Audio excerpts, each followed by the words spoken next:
ನಿಷ್ಠೆಯಿಂದ ಇಂಗ್ಲಿಷ್ ಉಪನ್ಯಾಸಕ್ಕೆ ಆಗಿದ್ರು ಮಾತೃಭಾಷೆ ಕನ್ನಡದ ಮೇಲೆ ಅಪಾರ ಪ್ರೀತಿ. ಈಗ ಒಂದು ವಚನ ಸ್ವಲ್ಪ ಹೇಳಿ ನನ್ನ ಭಾಷಣಕ್ಕೆ ವಿರಾಮ ಇಡ್ತೀನಿ. ಇವನಾರವ ಎಂದಿರಯ್ಯ, ಇವ ನಮ್ಮವ ನಮ್ಮ ಮನೆ ಮಗನೆಂದೆನಿಸಯ್ಯ ದೇವ.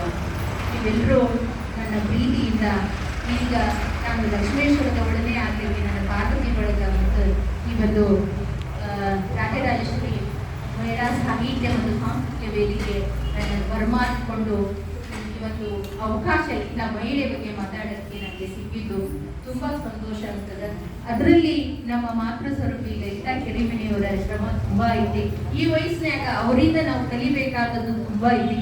ಈ ವಯಸ್ಸಿನಾಗ ಎಷ್ಟು ಆಕ್ಟಿವ್ ಆಗಿ ಅವರು ಏನ್ರಿ ಎಲ್ಲರಿಗೂ ಫೋನ್ ಹಚ್ಚಿ ಕರೆಯೋದು, ಎಲ್ಲಾ ಒಂದು ಕಾರ್ಯಕ್ರಮವನ್ನ ಆಯೋಜನೆ ಮಾಡೋದು, ಎಷ್ಟು ಸಕ್ರಿಯವಾಗಿ ಪುಸ್ತಕಗಳನ್ನು ಓದುವುದು ಬಿಟ್ಟು ಕೃಷಿಯಲ್ಲಿ ತಂದುಕೊಂಡು ನಮ್ಮ ಒಂದು ಹುಲಿಗೇರಿಗೆ ರಾಜ್ಯ ಪ್ರಶಸ್ತಿಯನ್ನು ತಂದುಕೊಟ್ಟಂತವ್ರು ಅವರು. ಅಂಥವ್ರು ನಮ್ಗೆ ಅವರಿಂದ ನಾವು ಕಲಿಬೇಕಾಗಿ ಪ್ರತಿಯೊಬ್ಬರನ್ನ ಎಷ್ಟು ಪ್ರೀತಿಯಿಂದ ಗೌರವದಿಂದ ತಿನ್ಸಿ ಉಳಿಸಿ ಗೌರವದಿಂದ ಅವ್ರು ಕಾಣ್ತಾರಲ್ಲ, ಅವರಿಂದ ನಾವು ಕಲಿಬೇಕಾದದ್ದು ತುಂಬಾ ಇದೆ. ಧನ್ಯವಾದಗಳು.